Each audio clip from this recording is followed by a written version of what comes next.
नमस्कार दोस्तों। आज की हमारी कहानी पंजाब के सीतापुर शहर के रहने वाले एक शख्स की है जिसका नाम पलविंदर है। तो चलिए अब यह कहानी पलविंदर के पॉइंट ऑफ व्यू से सुनते हैं। नमस्कार दोस्तों, मेरा नाम पलविंदर है और मैं पंजाब के सीतापुर शहर का रहने वाला हूं। दोस्तों, आप लोगों ने अपनी जिंदगी में बहुत बार जब आप छोटे थे या फिर आज भी जिस भी अवस्था में आप हो, उस टाइम पर आप लोग अपने घर वालों से या अपने अगल बगल में रहने वाले लोगों से ये बात जरूर सुनते होंगे, या फिर आपने पहले भी यह बात बहुत बार सुनी होगी कि जब किसी इंसान को इस बात का एहसास नहीं होता है कि उसकी मौत अभी कुछ ही पल में होने वाली है या वह थोड़ी ही देर में मरने वाला है, और फिर उसकी मौत हो भी जाती है तो अचानक से किसी हादसे में पलक झपकते ही किसी जगह पर अगर किसी इंसान की मौत हो जाती है और मरने से पहले अगर वह इंसान किसी चीज के सपने देख रहा था या फिर उसकी कोई इच्छा अधूरी थी, तो ऐसा माना जाता है कि जिस जगह पर किसी हादसे में उस इंसान की जान चली जाती है तो फिर उसी जगह पर उस इंसान की आत्मा भटकने लगती है और कहीं ना कहीं मरने के बाद वह अपने साथ हुए उस हादसे का बदला निर्दोष लोगों से निकालने लगती है। उस जगह से गुजरने वाले लोगों को वह अलग अलग प्रकार से नुकसान पहुंचाने लगती है और धीरे धीरे जो इंसान एक बहुत अच्छा हुआ करता था उसी की आत्मा एक शैतान का रूप ले लेती है, क्योंकि उसको मरने के बाद यह लगता है कि कहीं ना कहीं उसके साथ जो कुछ भी हुआ था या फिर जिस तरीके से उसकी मौत हुई थी और मरने के दौरान जिस तरीके से वह तड़प तड़प कर मरा था, वैसे मरने में कहीं ना कहीं वह सभी लोगों को ही कसूरवार मान लेता है। इसी वजह से आप लोगों ने देखा होगा कि कहीं किसी जगह पर अगर कोई सड़क हादसा हो जाता है जिसमें कुछ लोगों की जान चली जाती है, तो फिर धीरे धीरे उस सड़क के बिल्कुल उसी पॉइंट पर साल में लगभग 8 से 10 एक्सीडेंट होते ही रहते हैं, और उनमें हर एक एक्सीडेंट में कम से कम एक इंसान की जान तो जाती ही है।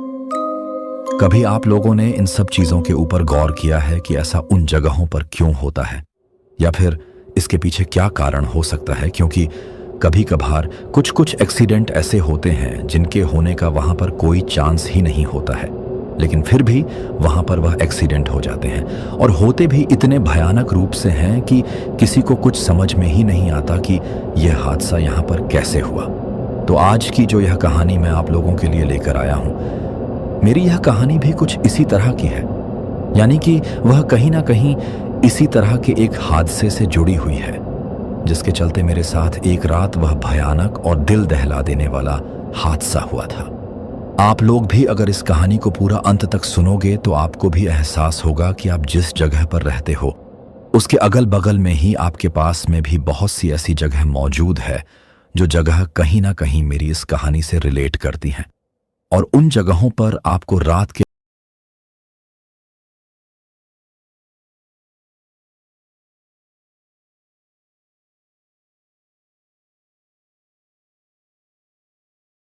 बात आज से लगभग 10 साल पहले की है।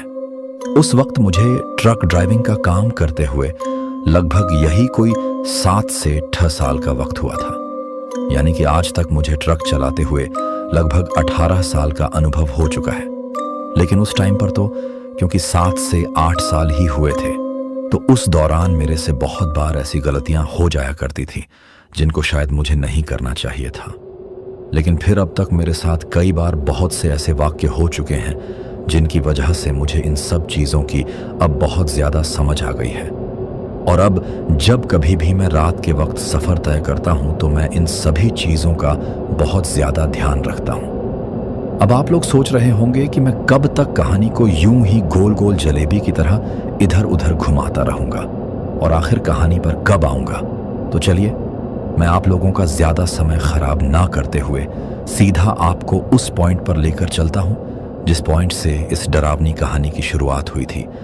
दरअसल आज से 10 साल पहले मैं मेरे शहर सीतापुर से देवगढ़ जाया करता था, क्योंकि वहां से मैं मेरे ट्रक में सेव भर कर लाता था और फिर सीतापुर शहर में लाकर उनको अलग अलग ट्रांसपोर्ट के जरिए जहां कहीं भी फैक्ट्री में या फिर गोदाम में पहुंचाना होता था वहां पहुंचा देता था। जिस वक्त मैं यह काम करता था उस टाइम पर मेरे साथ एक गोपाल नाम का खलासी भी रहता था, तो वो लगभग बरसात के मौसम की बात है। जुलाई के महीने के अंत में हम लोग उस महीने की आखिरी ट्रिप के लिए निकले थे और शायद वह तारीख भी 15 जुलाई के आसपास की ही थी। उस दिन हम लोग शाम के लगभग 7 बजे के आसपास मेरे घर से रवाना हो गए थे। जब हम घर से रवाना हुए तो घर से निकलते वक्त मेरी बीवी ने मुझसे कहा था कि इस बार वाली ट्रिप को थोड़ा जल्दी ही पूरा करके आ जाना, क्योंकि रक्षाबंधन आने वाला है और मुझे मेरे भाई के घर राखी बांधने के लिए भी जाना है। लेकिन उस चीज में आपको भी मेरे साथ चलना पड़ेगा, क्योंकि आप पिछले 9 साल से कभी भी रक्षाबंधन पर मेरे साथ मेरे मायके नहीं गए हो, हमेशा अपने काम में ही बिजी रहते हो। अब इस बार जब बीवी ने यह बात बोली तो मैं सोचता हूं कि उसका भी कहना ठीक है।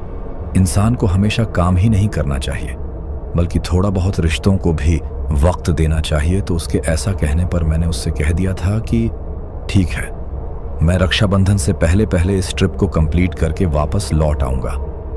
अब जिस दिन हम लोग घर से निकले थे उसी दिन हमारे घर से निकलने के लगभग 2 से 3 घंटे बाद ही बारिश आना स्टार्ट हो गई थी। हम लोगों को सीतापुर से देवगढ़ के लिए जाना था, तो ऐसे में रास्ता काफी ज्यादा लंबा होने वाला था। लेकिन जिस शाम को हम लोग हमारे घर से निकले थे उस शाम को तो मेरी बीवी ने मेरे लिए और मेरे खलासी गोपाल के लिए खाना बनाकर दे दिया था और उससे वो टिफिन लेकर हम दोनों निकल गए थे। लेकिन जिस वक्त हम लोग उस ट्रिप के लिए निकले थे उस वक्त हम लोगों को इस बात का जरा भी अंदाजा नहीं था कि शायद यह ट्रिप हमारी जिंदगी की आखिरी ट्रिप भी हो सकती है, क्योंकि आगे चलकर हमारे साथ उस ट्रिप पर कुछ ऐसा होने वाला था जिसके बारे में ट्रक ड्राइविंग का काम करते हुए पिछले 7 सालों में मैंने कभी सपने में भी नहीं सोचा था और ना ही मैंने कभी ऐसा कुछ अपनी आंखों से देखा था। लेकिन इस बार वास्तव में जो कुछ भी हमारे साथ होने वाला था वह बहुत ही ज्यादा डरावना था। उस दिन जो बारिश शाम के वक्त स्टार्ट हुई थी वह पूरी रात तक रुकने का नाम ही नहीं ले रही थी, लेकिन वह एक रिमझिम और मूसला बारिश थी जिसकी वजह से हम लोगों को सफर तय करने में ज्यादा दिक्कत नहीं हो रही थी और हम उसी बारिश में अपने ट्रक को चलाते हुए सीधे हाईवे से निकल चलते जा रहे थे। लेकिन अब जो दिक्कत थी वह हाईवे पर सफर करने के दौरान तो हम लोगों को बिल्कुल भी नहीं हुई थी, पर आगे जाकर हम लोगों को जहां से देवगढ़ के लिए रास्ता पकड़ना था वहां से उस हाईवे को छोड़कर एक सिंगल सड़क से होकर निकलना था, जो कि एक छोटे से पहाड़ी गांव के बीच से होकर निकलती थी। जब हम लोग उस रास्ते पर निकले तो सुबह के लगभग 10 बजे का टाइम हो चुका था, यानी कि हमने पिछली शाम से सुबह के 10 बजे तक लगातार ट्रक चला लिया था। हालांकि इतने लंबे सफर में मैंने अकेले ही ट्रक नहीं चलाया था, बल्कि जो मेरे साथ मेरा खलासी गोपाल था उसने भी बीच में लगभग 2 से 3 घंटे तक ट्रक चलाया था, क्योंकि उसको भी ट्रक अच्छा खासा चलाना आता था। लेकिन फिर भी कहीं पर उसको ट्रक ड्राइविंग का काम नहीं मिल रहा था और इसके साथ ही उसका जो खलासी का काम करने का सबसे बड़ा कारण था वह यह था कि जब कभी भी मैंने उसके लिए कहीं पर ट्रक ड्राइविंग के काम के लिए बात करने की कोशिश की तो वह हमेशा ही मुझे इस चीज के लिए मना कर देता था, क्योंकि उसका यह कहना था कि मुझे रात के वक्त सफर करने में बहुत ज्यादा डर लगता है। अगर कभी कहीं पर मुझे अकेले ही किसी माल की लोडिंग के लिए जाना पड़ गया और रात के वक्त सफर तय करना पड़ गया तो मैं वह चीज नहीं कर पाऊंगा। यानी कि कुल मिलाकर आप लोग यह समझ सकते हैं कि गोपाल काफी ज्यादा डरपोक था। बस वह जब मेरे साथ रहता था तभी बड़ी बड़ी डींग हाँक था, लेकिन मैं जानता था कि वास्तव में वह अंदर से इस मामले में कितना डरपोक है। अब क्योंकि हम लोगों को ट्रक चलाते हुए लगातार इतना लंबा समय हो गया था तो सुबह के 10 बजे तक तो हमें थोड़ी चाय की तलब भी लग गई थी। इसी वजह से जिस पहाड़ी के बगल से हम लोग गुजर रहे थे वहां से गुजरते वक्त हम लोगों को उस सड़क के बगल में एक छोटी सी चाय की दुकान दिखाई देती है, तो हम लोग वहीं पर अपने ट्रक को रोककर चाय पीने लगते हैं। लेकिन जिस वक्त हम लोग वहां पर चाय पी रहे थे उसी दौरान हम लोगों को एक चीज पता चलती है कि आगे की तरफ उस सड़क पर पहाड़ का एक बहुत बड़ा हिस्सा खिसक कर ढह गया है, जिसकी वजह से वह सड़क अब आने वाले लगभग 2 से 3 दिन के लिए पूरी तरीके से बंद हो गई है। तो ऐसे में अब हम हमारे ट्रक को लेकर भी आगे नहीं जा सकते थे और जिस जगह पर हम लोगों को जाना था उस जगह पर जाने के लिए उस रास्ते के अलावा और कोई दूसरा रास्ता भी नहीं था। अब जैसे ही मुझे और गोपाल को इस बात का पता चला तो हम दोनों काफी ज्यादा परेशान हो जाते हैं, क्योंकि वह बात सुनते ही मैं तो यह सोच रहा था कि इस बार बीवी ने वैसे ही घर पर जल्दी आने के लिए कहा था और इस प्रॉब्लम को भी इसी ट्रिप पर आना था। यही सोच सोचकर मैं काफी ज्यादा परेशान हो रहा था, लेकिन जो कुछ भी था वह पूरी तरीके से हमारे हाथ में भी नहीं था। हालांकि पहाड़ के ढा हुए उस हिस्से को काटकर साइड में लगाने के लिए लोग लगे हुए थे, पर उस चीज को करने में 2 से 3 दिन तक आराम से लगने वाले थे। इस बात का हमें भी अच्छी तरीके से पता था। तो ऐसे में हमारे पास वहां रुककर रास्ते के साफ होने का इंतजार करने के अलावा और कोई दूसरा ऑप्शन भी नहीं था। तो इसीलिए मैं और गोपाल वह पूरा दिन उस चाय की टपरी पर बैठे बैठे ही गुजारते हैं। अब हम लोगों ने वह पूरा दिन तो उस चाय की टपरी पर बैठे बैठे गुजार लिया था, लेकिन हमारे लिए जो सबसे बड़ी दिक्कत थी वह यह थी कि रात के वक्त हम लोग सोने के लिए तो ट्रक में सो जाएंगे, लेकिन वहां दूर दूर तक हमें कोई भी ढाबा दिखाई नहीं दे रहा था जहां पर जाकर हम हमारा रात का खाना खा सके। और ना ही इस ट्रिप पर आते वक्त हम लोगों ने हमारे ट्रक के अंदर जो खाना बनाने का सामान था वह अपने साथ लिया था। वैसे तो हम जब कभी भी किसी ट्रिप पर जाते थे तो ट्रक में अपने साथ खाना बनाने का गैस, चूल्हा और आटा वगैरह रखते थे, लेकिन इस बार ही हम लोगों ने जल्दी आने के चक्कर में उन सब चीजों में फंसना ठीक नहीं समझा, क्योंकि हमारी यह ट्रिप लगभग यही कोई 5 से 7 दिन की होने वाली थी। तो इस वजह से हमने सोचा कि बाकी की ट्रिप की तरह यह ट्रिप इतनी ज्यादा लंबी तो है नहीं, तो हम लोग किसी ढाबे पर रुककर ही खाना खा लेंगे। लेकिन अब तो हमारे लिए यही सबसे बड़ी प्रॉब्लम खड़ी हो गई थी, क्योंकि जिस जगह पर हम लोग उस वक्त फंसे हुए थे उस जगह पर सिर्फ उस एक चाय की टपरी के अलावा और कोई दूसरा खाने का ढाबा था ही नहीं, और ना ही उस चाय की टपरी पर खाने की कोई व्यवस्था थी। वहां पर हम लोगों को सिर्फ चाय और बिस्किट के अलावा और कुछ भी नहीं मिल रहा था। अब वह पूरा दिन तो हम लोगों ने लगभग 4 से 5 चाय पीकर और कुछ थोड़े बहुत बिस्किट खाकर निकाल लिया था, लेकिन फिर भी शाम होते होते हमारे पेट में चूहे दौड़ने लगे थे, और जो मेरा खलासी गोपाल था उससे तो भूख बिल्कुल भी बर्दाश्त नहीं होती थी। उस वक्त मैं यही सोच रहा था कि जब मुझे ही इतनी ज्यादा भूख लग रही है तो फिर गोपाल का क्या हाल हो रहा होगा, क्योंकि उसको तो मेरे साथ काम करते हुए लगभग 7 साल हो गए थे। तो उन 7 सालों में मैं उसके स्वभाव को अच्छी तरीके से पहचान गया था। इसी वजह से मुझे इस बात का पता था कि गोपाल से भूख बिल्कुल भी बर्दाश्त नहीं होती है। अगर कुछ काम भी होता था तो वह पहले खाना खाता था और उसके बाद में ही उस बचे हुए काम को करता था। तो ऐसे में उस दिन जैसे जैसे दिन ढलने लगा तो वैसे वैसे उस ढलते हुए दिन को देखकर मैं गोपाल से कहता हूं कि यार गोपाल, अब हम लोग क्या करें, क्योंकि जितनी दूर हम इस सड़क पर आ गए हैं उतनी दूर अब हम वापस भी नहीं जा सकते, और पिछले लगभग 100 से 150 किलोमीटर तक हम लोगों को आते टाइम कोई ढाबा भी दिखाई नहीं दिया था। तो ऐसे में अब हम लोगों का वापस जाने का भी कोई फायदा नहीं है। मेरी यह बात सुनकर गोपाल मुझसे कहता है कि उस्ताद, इस प्रॉब्लम से निकलने का एक रास्ता तो है, लेकिन उस चीज के लिए हम लोगों को यहां से पैदल ही चलकर जाना होगा। अब जैसे ही गोपाल ने यह बात बोली तो मैं उसे कहता हूं कि मैं तेरी बात समझा नहीं।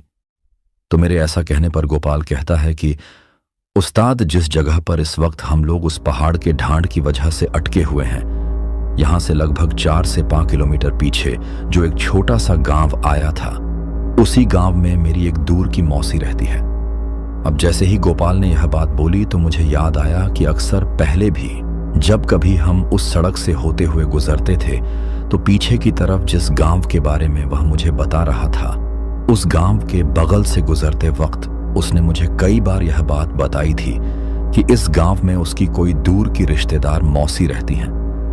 अब जैसे ही मैंने उसके मुंह से यह बात सुनी तो उसके मुंह से यह बात सुनकर मैं उससे पूछता हूं कि तो तू क्या चाहता है कि हम लोग यहां से तेरी मौसी के घर जाएं? तो मेरे ऐसा कहते ही वह मुझसे कहता है कि हाँ उस्ताद, अब 2 से 3 दिन तक तो हम लोग यहां पर इस तरीके से भूखे प्यासे पड़े रह नहीं सकते, इसीलिए हम लोगों को यहां से मेरी मौसी के घर निकल लेना चाहिए, क्योंकि अब धीरे धीरे वैसे भी रात होने वाली है और हमारा यहाँ पर ज़्यादा टाइम ख़राब करना ठीक नहीं है, क्योंकि अगर हम लोगों को निकलने में ज़्यादा लेट हो गया तो फिर रात के वक्त इस पहाड़ी नुमा इलाके में पैदल सफ़र तय करना ठीक नहीं होगा। इसीलिए आप मेरे साथ अभी की अभी यहाँ से निकल लीजिए। अब यह बात सुनकर आप में से बहुत से लोग यह सोच रहे होंगे कि हमारे पास तो ट्रक था, तो फिर हम लोग वहाँ पैदल जाने की बात क्यों कर रहे थे। तो आप लोगों के इस कन्फ्यूजन को दूर करने के लिए मैं आपको बता दूं कि जिस सड़क पर उस वक्त हम लोग अटके हुए थे, उस सड़क पर ट्रक को वापस घुमाने के लिए बिल्कुल भी जगह नहीं थी। यानी कि वह सड़क उस पहाड़ी के बगल में इतनी सकरी थी कि वहां से सिर्फ अगल बगल से 2 गाड़ियां ही गुजर सकती थीं। यानी कि एक गाड़ी जा रही होती थी तो सामने की तरफ से सिर्फ दूसरी गाड़ी आ सकती थी। उसके बिल्कुल किनारे पर लगभग 100 से 150 फीट गहरी खाई थी, तो ऐसे में वहां पर ट्रक को घुमाने से काफी ज्यादा खतरा था। साथ ही हमारी तरह ही जो भी ट्रक ड्राइवर उस रास्ते से गुजरते थे, उन लोगों के ट्रकों की भी वहां पर शाम होते होते लाइन लग गई थी। क्योंकि रास्ता बंद था तो हमारी तरह ही बां के लोगों को भी वहीं पर रुकना पड़ा था। लेकिन वह सभी लोग तो अपने अपने ट्रक में खाना बनाने का सामान रखे हुए थे, जिसकी वजह से जैसे ही दिन ढलने लगा तो वह अपना अपना सामान निकालकर खाना बनाने लगे थे। अब मेरी यह बात सुनकर फिर से आप लोगों के दिमाग में यह बात आई होगी कि इतनी दूर पैदल चलकर जाने के बजाय हमने वहां पर किसी ट्रक ड्राइवर से ही खाने के लिए बात क्यों नहीं की। अगर जरूरत पड़ती तो हम लोग पैसे देकर भी तो किसी ट्रक ड्राइवर से खाना बनवा कर खा सकते थे। तो इस चीज के लिए भी मैं आप लोगों को बता दूं कि यह बात उस वक्त हमारे दिमाग में भी आई थी और हमने 1-2 ट्रक ड्राइवरों से इस बारे में पूछा भी था। लेकिन जिससे भी हमने बात की, उन्होंने हमें इस चीज के लिए मना ही किया था, क्योंकि उनके पास जो राशन था वह बहुत कम था। एक ट्रक ड्राइवर से जब हमने जाकर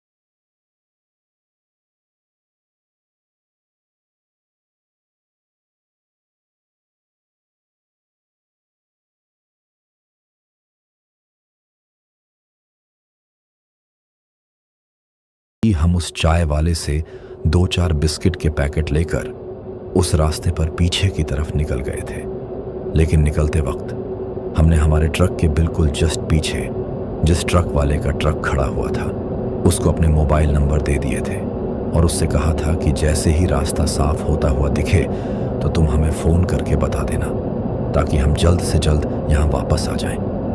लेकिन हमें वहाँ से जाते वक्त इस बात का अच्छी तरीके से पता था कि आने वाले 2 दिन तो इस रास्ते को साफ करने में लगने ही वाले हैं। तो इसीलिए हम लोग 2 दिन तक अब गोपाल की वो जो दूर की मौसी थी, उसी के घर पर रुकने वाले थे। अब जैसा कि मैंने आप लोगों को पहले बताया कि जिस वक्त हम लोग वहां से रवाना हुए थे, उस वक्त शाम के लगभग 5 बजे का टाइम हो रहा था। लेकिन उस टाइम पर बारिश नहीं आ रही थी। बारिश को रुके हुए अब पूरा दिन हो गया था।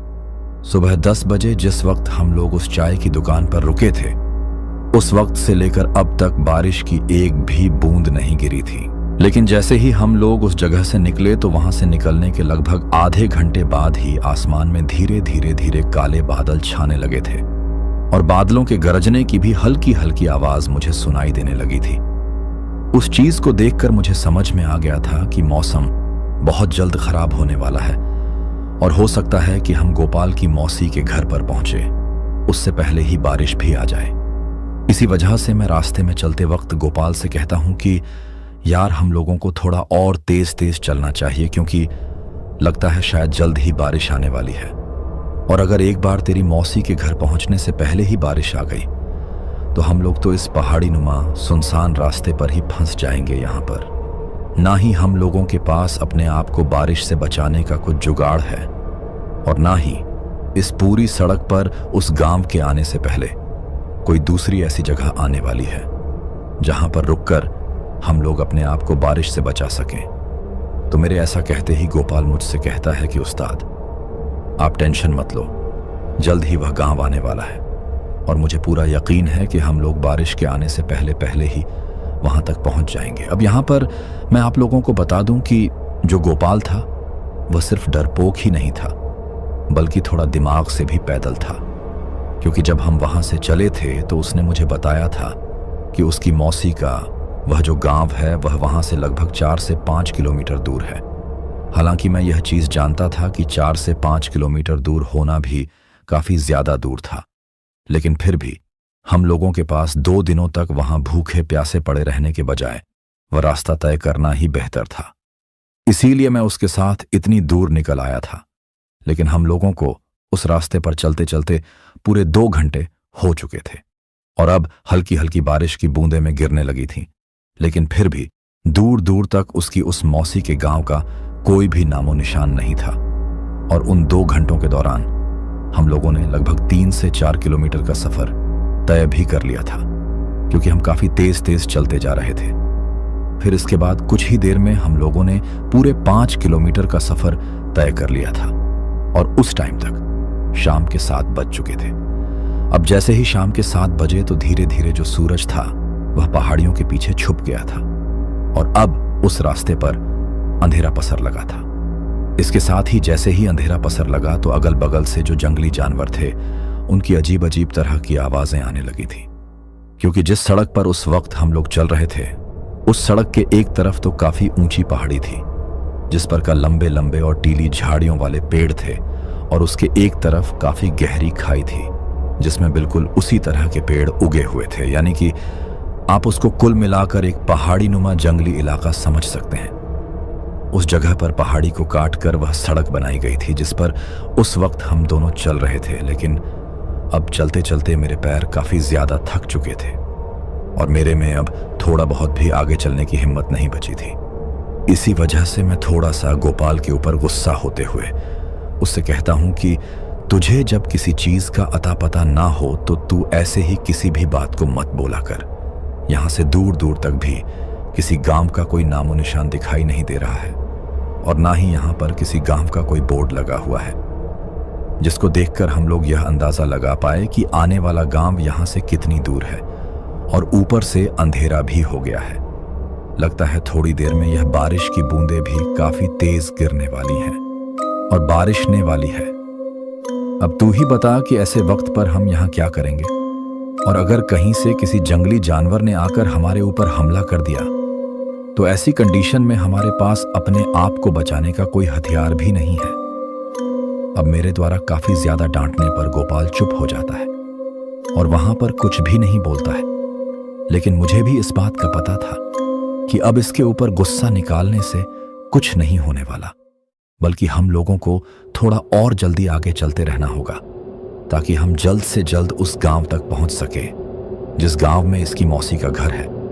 अभी हम उस सड़क पर काफी तेज तेज चलते चलते जा ही रहे थे और सामने की सड़क पर पूरी तरीके से अंधेरा पसरा हुआ था कि तभी हमें उस सड़क पर एक औरत खड़ी हुई दिखाई देती है।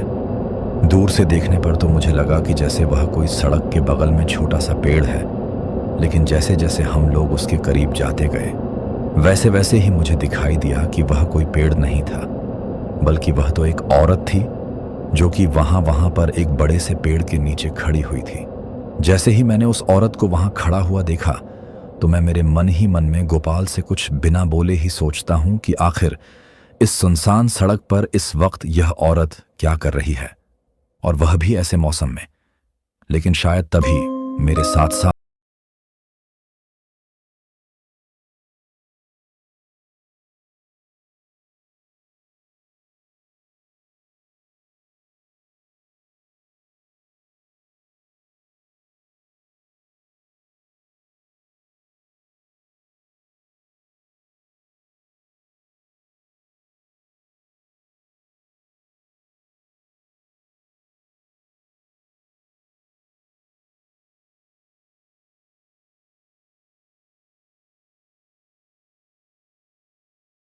तो आसपास दूर दूर तक हमें मौसी का गांव भी दिखाई नहीं दे रहा है और ना ही को दूसरा गांव है।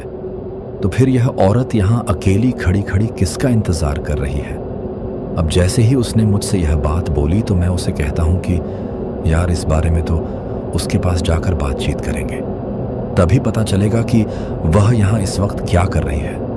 मेरे इतना कहते ही गोपाल मुझसे कहता है कि नहीं उस्ताद, हम उसके पास नहीं जाएंगे। अपन ऐसा करते हैं कि अपन यहाँ से वापस अपने ट्रक की तरफ ही चलते हैं। उसके ऐसा कहते ही मुझे उसके ऊपर काफी ज्यादा गुस्सा आ जाता है और मैं उससे कहता हूं कि गोपाल तेरा दिमाग तो ठीक है, पहले से ही तू मुझे इतनी दूर यहाँ पैदल चलाते हुए लेकर आ गया है और अब तू कह रहा है कि हम वापस ट्रक की तरफ चले जाएं। अगर पूरी रात चलते रहेंगे तो भी ट्रक के पास नहीं पहुंच पाएंगे, क्योंकि आते वक्त तो हम लोग काफी तेज तेज चलते आ रहे थे, पर अब मेरे में दोबारा से उतना ही तेज चलते हुए वापस ट्रक की तरफ जाने की बिल्कुल भी हिम्मत नहीं है उससे। यह बात कहकर उसे अपना हाथ छुड़ाकर मैं आगे चलने लगता हूं। मेरे को उस औरत की तरफ चलता हुआ देखकर गोपाल भी धीरे धीरे मेरे पीछे ही आने लगता है। अब वह औरत हमारे से लगभग यही कोई 100 से 150 मीटर की दूरी पर थी। फिर कुछ ही देर में मैं चलते चलते उसके पास पहुंच गया था, लेकिन जैसे जैसे मैं उसके करीब जाता गया वैसे वैसे ही मुझे इस बात का एहसास हुआ कि वह कोई औरत नहीं थी, बल्कि वह तो एक जवान लड़की थी जो कि दिखने में काफी ज्यादा खूबसूरत थी।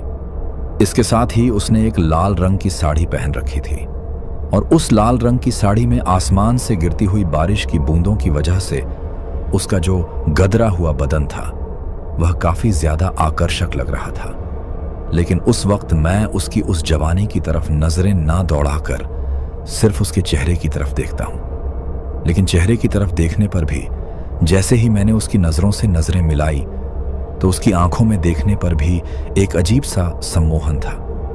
मन कर रहा था कि मैं उसकी तरफ देखता ही रहूं, लेकिन फिर मैंने अपने आप को संभालते हुए उसे पूछा कि अरे बहन जी, आप कौन हो और रात के इस वक्त यहाँ क्या कर रही हो? मौसम तो काफी ज्यादा खराब हो रखा है, तो आप अपने घर पर जाने के बजाय यहाँ खड़ी खड़ी बारिश में भीग क्यों रही हो?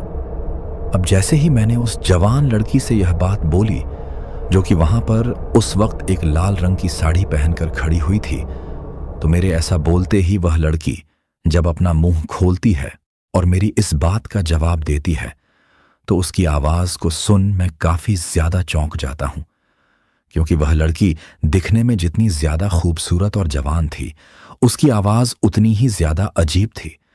उसकी आवाज को सुनकर ऐसा लग ही नहीं रहा था कि इतनी खूबसूरत लड़की की आवाज ऐसी हो सकती है। यानी कि जैसे ही उसने बोलना शुरू किया तो वह किसी आदमी की तरह की एक बहुत भारी आवाज में बोल रही थी। उसने मेरी इस बात का जवाब देते हुए मुझसे कहा कि मेरा घर यहां से थोड़ी दूर पास में ही है। इस बरगद के पेड़ के बगल से 6 की तरफ होते हुए खाई में ये जो पगडंडी जा रही है, यहां से आगे जाने पर यही थोड़ी दूर ही मेरा गांव है। लेकिन मेरा जो भाई है वह हमारे घर का कुछ सामान लाने के लिए गया हुआ था और रात के इस वक्त तक भी वह नहीं लौटा है। हमेशा वह शाम के 5 से 6 बजे तक वापस घर लौट आता था, लेकिन आज तो 8 बजे से भी ज्यादा का वक्त हो गया है और अब तक भी वो नहीं आया है। घर पर मेरी माँ बीमार पड़ी हुई है, जिसकी वजह से वह सामान के साथ साथ उनकी दवाई लाने भी गया था। मुझे उसकी काफी ज्यादा चिंता हो रही थी। इसी वजह से मैं यहाँ सड़क पर जाकर उसके आने का इंतजार कर रही हूँ, क्योंकि वह भी उम्र में काफी ज्यादा छोटा है। अंधेरे से उसको बहुत डर लगता है। इसी वजह से मैंने सोचा कि मैं थोड़ा आगे जाकर उसको वापस आते टाइम अपने साथ ले आऊंगी, लेकिन मेरे को यहाँ खड़े हुए काफी ज्यादा टाइम हो गया है, पर अब तक भी वह वापस नहीं आया है। जिस वक्त वह लड़की हमारे से यह बात कह रही थी, उस वक्त मुझसे वह बात कहते टाइम वो बन की तरफ बड़े ही गौर से देख रही थी। यानी कि मेरे पूछने पर वह जवाब तो मुझे ही दे रही थी, लेकिन मेरे को उस बात का जवाब देते टाइम वह गोपाल की तरफ बड़े ही गौर से टकटकी लगाए हुए देख रही थी। उस वक्त गोपाल मेरे कंधे के पीछे हल्का सा छुपा हुआ था और तिरछी नजरों से उस लड़की की तरफ देख रहा था। लेकिन तभी मुझे मेरे पीछे से किसी के सरस करते हुए चलने के कदमों की आवाज सुनाई देती है। उस आवाज को सुनकर ऐसा लगा कि जैसे कोई पीछे की तरफ से आ रहा है। अब जैसे ही मुझे वह इसीलिए पूछी थी क्योंकि रास्ते में चलते वक्त गोपाल ने मुझे बताया था कि उसकी मौसी का जो गांव है उसका नाम तिमीपुर है। अब जब मैंने उससे यह बात पूछी तो वह लड़की मुझसे कहती है कि मेरे गांव का नाम ही तो तिमीपुर है और यह इस बरगद के पेड़ के नीचे से होते हुए जो खाई में रास्ता उतर रहा है। यही तिमिपुम्ब, आप लोगों को वहीं चलना है तो आप मेरे साथ चल सकते हैं। जब तक उसने यह बात बोली तब तक उसका वह भाई भी वहां पर आ पहुंचा था, पर जैसे ही वह वहां आया तो उसने वहां आते ही एक ऐसी बात बोली जिसको सुनकर मुझे बहुत ज्यादा अजीब लगा। दरअसल वह वहां आते ही बोलता है कि अरे वाह दीदी, आज तो बहुत आवाज सुनाई दी। तो मैं पीछे की तरफ पलट कर देखता हूं और मेरे साथ साथ गोपाल भी पीछे की तरफ पलट कर देखता है। जैसे ही हम दोनों एक साथ पीछे देखते हैं तो हमें दिखाई देता है कि दूर अंधेरे में से एक छोटा सा बच्चा अपने हाथ में एक थैला लिए हुए आ रहा था, जिसने अपने घुटनों तक का आधा पेंट पहन रखा था और ऊपर की तरफ एक ऊन की स्वेटर पहन रखी थी। पैरों में टूटी हुई चप्पल थी। धीरे धीरे जैसे जैसे वह करीब आया तो उसको आता देखकर वह लड़की हम दोनों से कहती है कि वह देखो, वह आ गया मेरा भाई। अब जैसे ही उसने यह बात बोली तो मैं उससे पूछता हूं कि यह जो तिरपुर गांव है यह यहां से कितनी दूर पड़ेगा। अब मैंने उससे यह बात अच्छा जुगाड़ लगाया है। अभी उस लड़के ने इतना बोला ही था कि तभी वह लड़की झट से अपने हाथ की एक उंगली को अपने होठों पर रखकर उसको चुप रहने का इशारा करती है। इसके साथ ही वह सीस करके एक अजीब सी आवाज भी अपने मुंह से निकालती है। लेकिन फिर मुझे लगा कि शायद उसने अपने भाई को चुप रहने के लिए इस तरह से अपने मुंह से आवाज निकाली है। फिर वह मेरी तरफ देखते हुए अपनी उन नशीली आंखों से मुझे उस खाई में नीचे की तरफ चलने का इशारा करती है। जैसे ही उसने मुझे यह इशारा किया तो मैं उससे कहता हूं कि आप आगे आगे चलो, हम दोनों आपके पीछे आते हैं। अब मेरे ऐसा कहते ही वह उस खाई में नीचे उतरकर चलने लगती है और उसके पीछे पीछे मैं भी चलने लगता हूं। उस वक्त वह लड़की सबसे आगे चल रही थी, बीच में मैं और गोपाल चल रहे थे और हमारे पीछे उस लड़की का जो भाई था वह चल रहा था। चलते वक्त मैंने एक चीज नोटिस की कि उस लड़की ने अपने शरीर पर कोई भी आभूषण नहीं पहन रखा था, यानी कि ना ही तो बाकी की लड़कियों की तरह उसने अपने कानों में कुछ पहन रखा था, ना ही कुछ नाक में पहन रखा था और ना ही उसने अपने हाथ में चूड़ियां पहन रखी थी। वह बिल्कुल किसी विधवा की तरह लग रही थी। लेकिन फिर मैंने सोचा कि शायद अभी इसकी कोई मंगली नहीं हुई है, इसी वजह से यह लड़की कुछ भी नहीं पहनती है। लेकिन फिर जब मैंने उसके चलते हुए कदमों के साथ किसी भी पायल की आवाज नहीं सुनी तो मैंने सोचा कि बाकी की तरह ही क्या, इस लड़की ने पैरों में पायल भी नहीं पहन रखी है।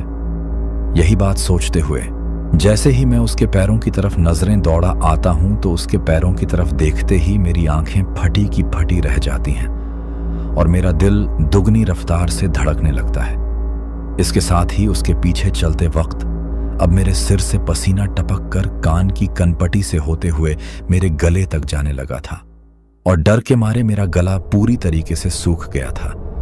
चलते वक्त मैं कुछ बोलना तो चाहता था लेकिन मेरे मुंह से शब्द ही नहीं निकल रहे थे। इसके साथ ही मैं बार बार अपना ही थूक निगले जा रहा था, क्योंकि उस टाइम पर जैसे ही मैंने उसके पैरों की तरफ देखा तो मुझे कुछ ऐसा दिखाई दिया जिसको देखकर मेरी हालत खराब हो गई थी। उस वक्त जब मैं और गोपाल उस लड़की के पीछे पीछे गोपाल की मौसी के गांव की तरफ जा रहे थे तो उसके पीछे जाते वक्त हमने एक पल के लिए भी यह नहीं सोचा था कि जिस लड़की को हम एक साधारण सी लड़की समझकर उसके पीछे पीछे जिस तरफ हमें वह लेकर जा रही है उस तरफ जा रहे हैं, वह कोई साधारण लड़की नहीं है, बल्कि जब हमारे सामने उसकी सच्चाई आएगी तो हमारे पैरों तले से ना खिसक जाएगी। हालांकि उस वक्त तक गोपाल को तो सच्चाई का पता भी नहीं चला था और ना ही मैं यह चाहता था कि उसको इस सच्चाई का पता चले, क्योंकि जैसा कि मैंने आपको कहानी में पहले बताया था कि गोपाल काफी ज्यादा डरपोक था और जो कुछ भी मैंने अपनी आंखों से देखा था उसको अगर गोपाल देख लेता तो मेरे लिए उससे भी ज्यादा मुसीबत यह हो जाती कि उसको वहां से निकाल कर ले जा पाना मेरे लिए बहुत ज्यादा मुश्किल हो जाता। इसीलिए उस वक्त मैं मेरे दिमाग में यही सोचता हूं कि गोपाल को इस बारे में कुछ भी बताना ठीक नहीं है। लेकिन अब आप लोग सोच रहे होंगे कि आखिर मैंने उस वक्त ऐसा क्या देख लिया था जिसकी वजह से मैं इतना ज्यादा डर गया था और डर के मारे मेरे शरीर से पसीना ही निकलने लगा था। तो मैं आप लोगों को बता दूं कि जैसे ही मैंने उस लड़की के पैरों की तरफ देखा तो अचानक से उसके पैरों की तरफ देखने पर मुझे अंधेरे में ठीक से कुछ दिखाई नहीं देता है। लेकिन जब चलते चलते बार बार मैं उसके पैरों की तरफ देखता ही रहता हूं, तो कुछ देर तक गौर से उसके पैरों की तरफ देखने के बाद मुझे अंधेरे में ऐसा दिखाई देता है कि जैसे उसके पैर बिल्कुल पीछे की तरफ मुड़े हुए हैं, यानी कि उसकी एड़ियां तो आगे की तरफ थी और उसके जो पंजे थे वह पीछे की तरफ थे। जैसे ही मैंने यह चीज नोटिस की तो एक पल के लिए तो मुझे लगा कि शायद मुझे कुछ वहम हो रहा है, लेकिन जब मैंने 2-3 बार चलते हुए ध्यान से देखा तब मुझे यकीन हुआ कि जो कुछ भी मैं देख रहा हूं वो मेरे मन का वहम नहीं बल्कि हकीकत है, क्योंकि उस वक्त उन मुड़े हुए पैरों के साथ साथ ही मुझे कुछ ऐसा दिखाई दिया था जो कि शायद ही किसी साधारण इंसान के पैरों के ऊपर होता है।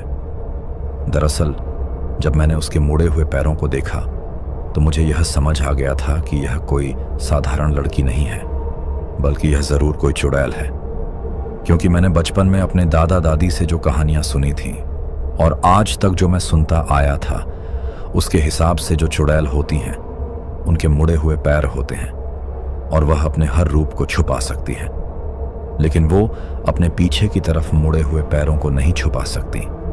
पर जिस वक्त वो लड़की हम लोगों को उस सड़क पर मिली थी उस वक्त उसने अपने चेहरे को इतना ज्यादा सुंदर बना रखा था कि चेहरे के अलावा उसके शरीर के किसी और अंग की तरफ देखने का मन ही नहीं कर रहा था। पैरों की तरफ देखना तो बहुत दूर की बात थी, बल्कि मेरी नज़र तो उसके चेहरे से लेकर जब मैं उससे बात कर रहा था तो सिर्फ उसकी कमर तक जाकर ही अटक जाती थी। जब तक भी मैंने उससे बात की थी तब तक मैं सिर्फ उसकी कमर से लेकर उसके चेहरे को ही देख रहा था, और शायद अपनी इसी सच्चाई को छुपाने के लिए उसने अपने आप को मेरे सामने इतना ज्यादा सुंदर दिखाया था। शायद वह यह जानती थी कि अगर वह मेरे सामने किसी बिल्कुल साधारण सी नॉर्मल औरत की तरह आएगी तो कहीं ना कहीं मेरी नज़र उसके पैरों की तरफ भी जा सकती है। इसी वजह से उसने अपने आप को इतना ज्यादा सुंदर बना लिया था कि कोई भी उसको देखे तो वह उसके चेहरे को देखता ही रह जाए। लेकिन अब रात के वक्त जैसे जैसे मैं उसके पीछे चलता जा रहा था वैसे वैसे ही मुझे अपने चारों तरफ बढ़ता हुआ खतरा महसूस हो रहा था। उस वक्त मेरे दिमाग ने काम करना पूरी तरीके से बंद कर दिया था। मुझे यह समझ में ही नहीं आ रहा था कि मैं ऐसा क्या करूं जिसकी वजह से मैं इस मुसीबत से बाहर निकल सकूं। लेकिन अगर उस वक्त मैं अकेला होता तो मैं किसी तरीके से तिगड़म लगाकर भी वहां से बाहर निकल जाता, पर वहां पर सिर्फ तिगड़म से काम नहीं निकलने वाला था, क्योंकि उस वक्त मेरे साथ मेरा खलासी भी था जो कि दिमाग से थोड़ा मंदबुद्धि था। अगर उसको इन सब चीजों के बारे में पता चल जाता तो वह सच में ही वहां पर मेरे लिए एक मुसीबत बन जाता। इसलिए जब मैं उसके पीछे पीछे चलता हूं तो कुछ देर सोचने के बाद मुझे यह भी याद आता है कि इस वक्त सिर्फ हमारे लिए मुसीबत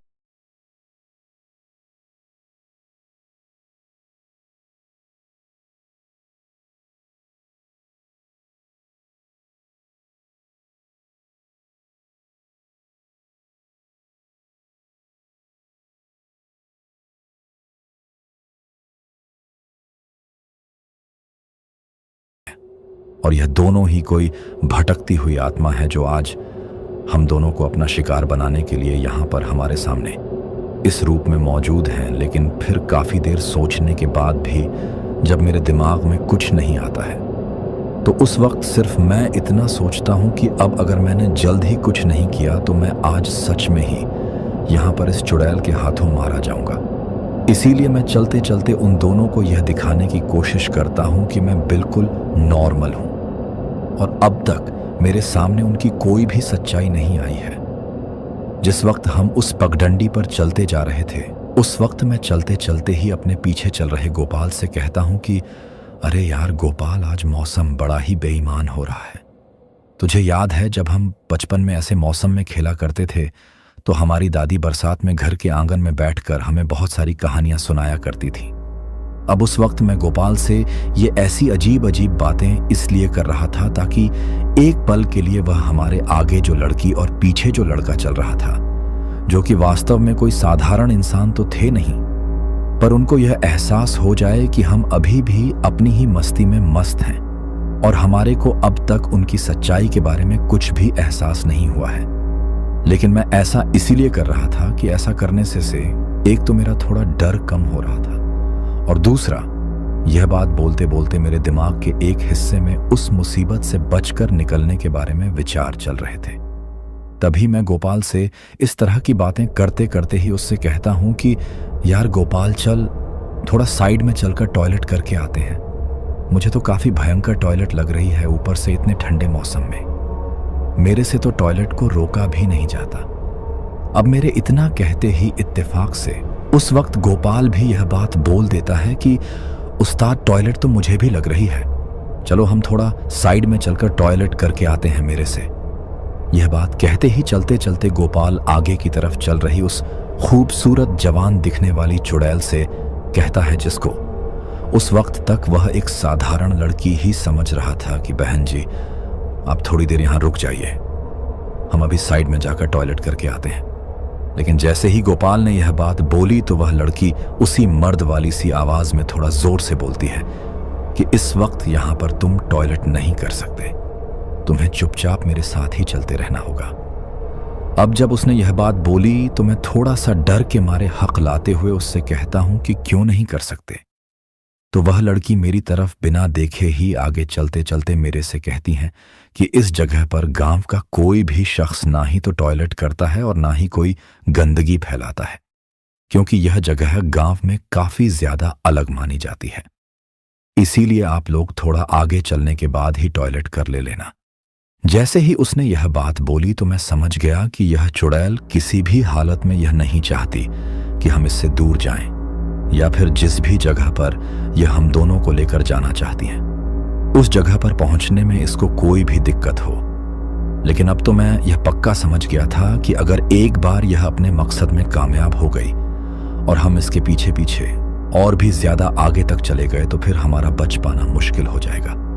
इसी वजह से मैं उस वक्त बिना कुछ बोले ही का हाथ पकड़कर उस पगडंडी से नीचे की तरफ जो हल्का सा ढलान था उस तरफ जाने लगता हूं और धीरे से गोपाल के कान में कहता हूं कि गोपाल, मुझे काफी तेज टॉयलेट लग रही है तो थोड़ा आगे मेरे साथ चल।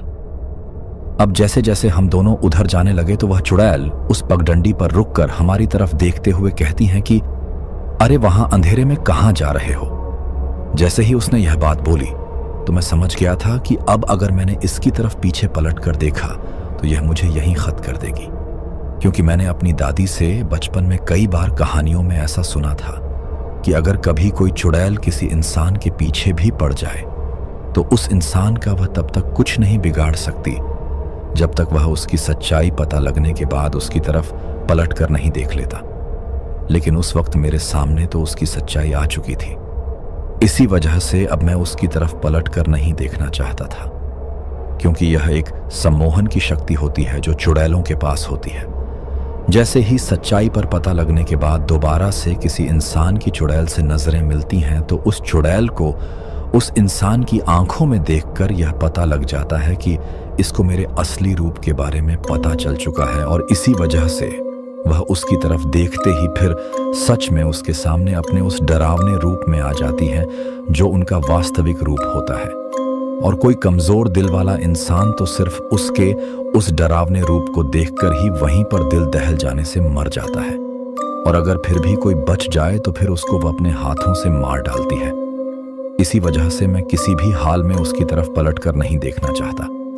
लेकिन तभी चलते चलते ही गोपाल मुझसे कहता है कि उस्ताद, वह कुछ बोल रही है, उसकी बात तो सुन लो। लेकिन तभी मैं गोपाल का हाथ पकड़कर खींचते हुए उसे थोड़ा अपने पास लेकर आता हूं और चलते हुए उसे कहता हूं कि गोपाल, अब जितना मैं कह रहा हूं उतना कर, तू पीछे मुड़कर मत देखना।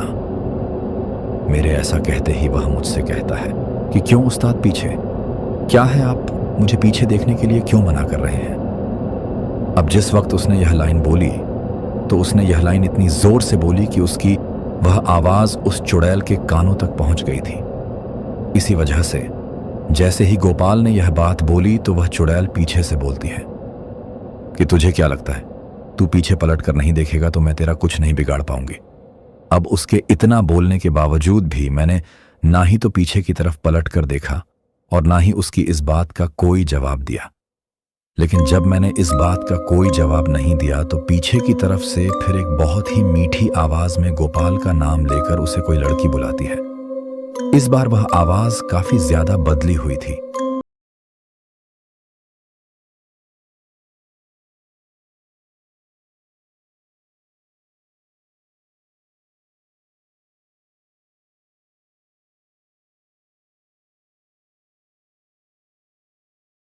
दोनों में से कोई उसकी तरफ पीछे की ओर पलट कर देखे, लेकिन क्योंकि मैं तो उसकी सच्चाई को पहले से जान चुका था, इसी वजह से मैंने तो वह प्यारी सी और मीठी सी आवाज आने पर भी पीछे की तरफ पलट कर नहीं देखा।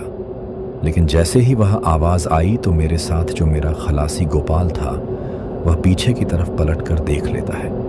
लेकिन जैसे ही वह पीछे की तरफ पलट कर देखता है तो उसके चलते हुए कदम अचानक से रुक जाते हैं।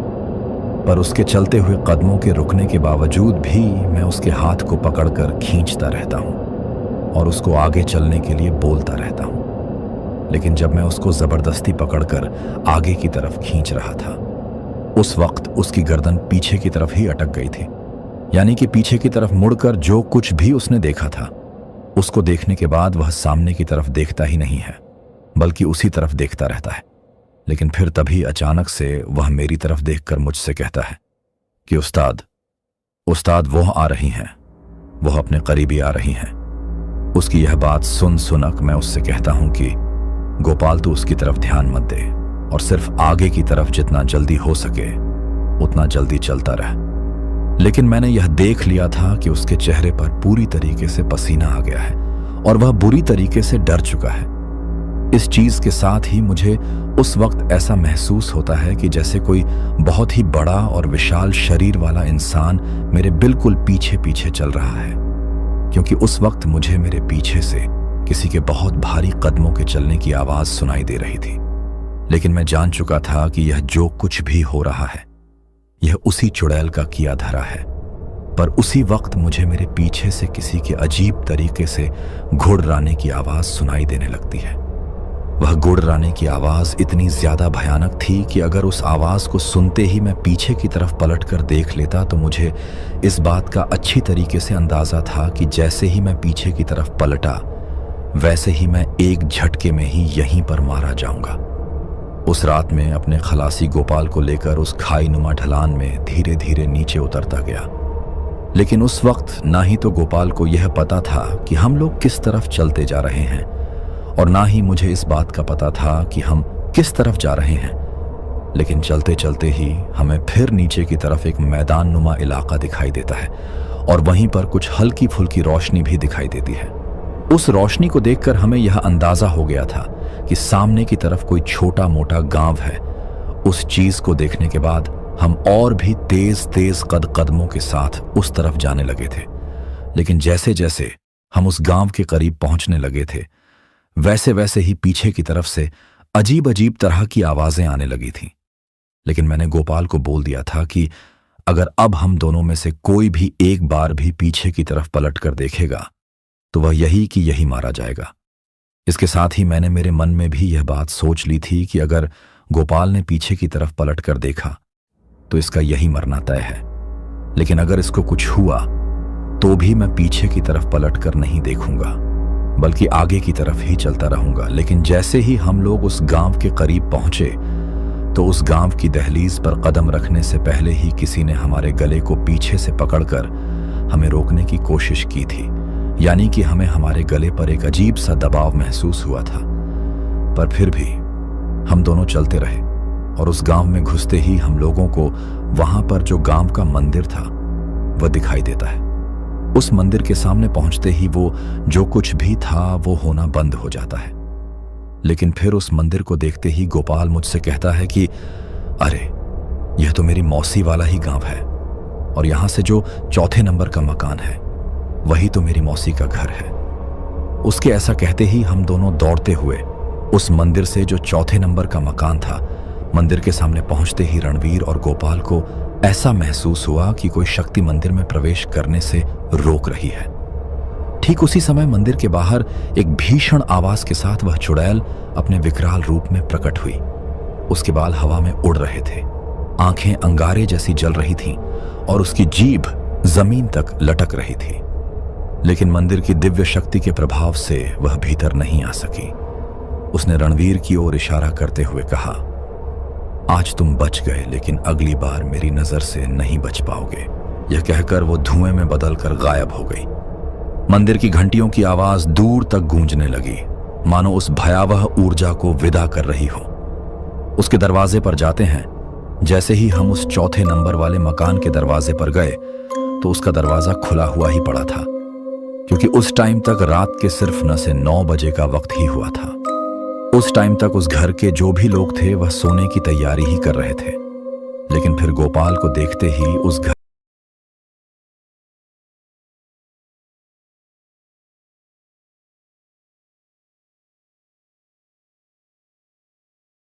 पता चलता है कि वह अधेड़ उम्र की औरत और कोई नहीं बल्कि गोपाल की मौसी ही थी।